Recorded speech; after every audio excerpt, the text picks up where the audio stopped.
At first look, you might think to yourself, this is just a gold top 1960 reissue classic. And you'd be right. Except this is not any normal 1995 gold 1960 reissue classic. This is Les Paul's personal G160. Now that I have the ledger, which I could be happy to show you guys, that says that serial number 50059, 1959, kind of cool, is the G160, which was what I was told by the auctioneer that auctioned off all of Les Paul's estate, that this was the last guitar he was using at the Iridium when he was playing before he passed. I don't know how true it is, but I'm pretty sure that you can find some videos of him online playing this. It is cool, man. It is cool because first and foremost, something I love about this guitar, up until the day Les Paul left us, he was a utilitarian. He just was like, you know what, dude? Here's the bass knob, here's the mid knob, here's the treble knob, here's the master volume, the master tone. And instead of having Gibson do all this fancy schmancy stuff, he still probably took a pickaxe to this and then just took his roll of tape from like 1960 that he had lying around in his house. And the thing I also love about him is everything's a mystery. Battery located under PCB. If you open this, there is a PCB board, a PCB board.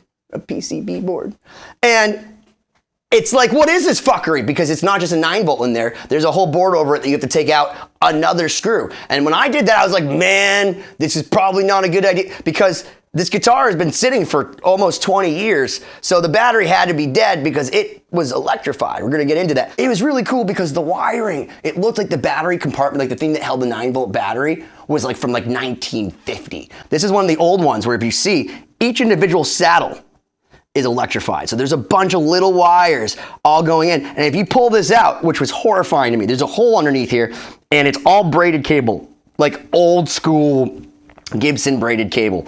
And wow. For those that don't know, these old, really, really early piezo systems, they were individual. Like this was an amplifier on each one of these.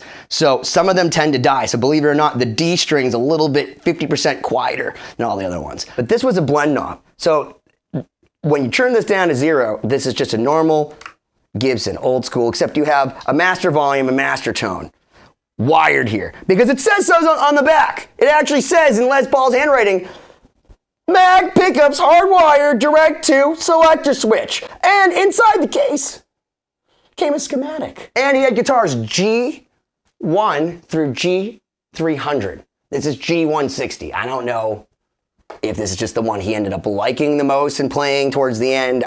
That's what I was just told. But man, does it play awesome. And I want you to know that when I took off the strings, Les Paul strings, I kept them. I'm not an idiot. I kept them.